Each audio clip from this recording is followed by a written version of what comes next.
Hi అందరు ఎలా ఉన్నారు? పొడుగు జుట్టు ఎవరికి ఇష్టం ఉండదు చెప్పండి, అందరికీ ఇష్టమే. అండ్ మెయిన్గా ఈ ఆయిల్ హెయిర్ ఫాల్ తగ్గిస్తుంది. సో ఫస్ట్ స్టవ్ మీద ఒక గిన్నె పెట్టుకొని దాంట్లో పారాషూట్ ఆయిల్, మీరు ఏ ఆయిల్ యూస్ చేస్తే ఆయిల్ కూడా యూస్ చేయొచ్చు. అండ్ గుప్పెడు మందారం ఆకులు, గుప్పెడు గోరింటాకు ఆకులు, గుప్పెడు కరివేపాకు ఆకులు యాడ్ చేసుకొని ఒక మంచి బ్రౌన్ కలర్ వచ్చేంత వరకు 5 to 10 minutes బాయిల్ అవ్వనివ్వాలి. తర్వాత స్టవ్ ఆఫ్ చేసుకొని చల్లారిన తర్వాత ఒక బాటిల్లో జల్లెడ పట్టుకోవాలన్నమాట. అంటే బాటిల్ అయినా సీసమ్ గ్లాస్లో అయినా. అండ్ ఇది ఎన్ని డేస్ అయినా స్టోర్ చేసుకోవచ్చు, ఇది అస్సలు పాడవ్వదు.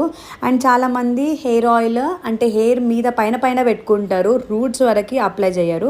సో రూట్స్కి మంచిగా అప్లై చేసి మసాజ్ చేస్తే బ్లడ్ సర్క్యులేట్ అయ్యి హెయిర్ అనేది చాలా ఫాస్టర్ హెయిర్ గ్రోత్ ఉంటుంది, డాండ్రఫ్ కూడా పోతుంది, ఎట్లాంటి హెయిర్ ప్రాబ్లమ్స్ అయినా క్లియర్ అయిపోతుంది.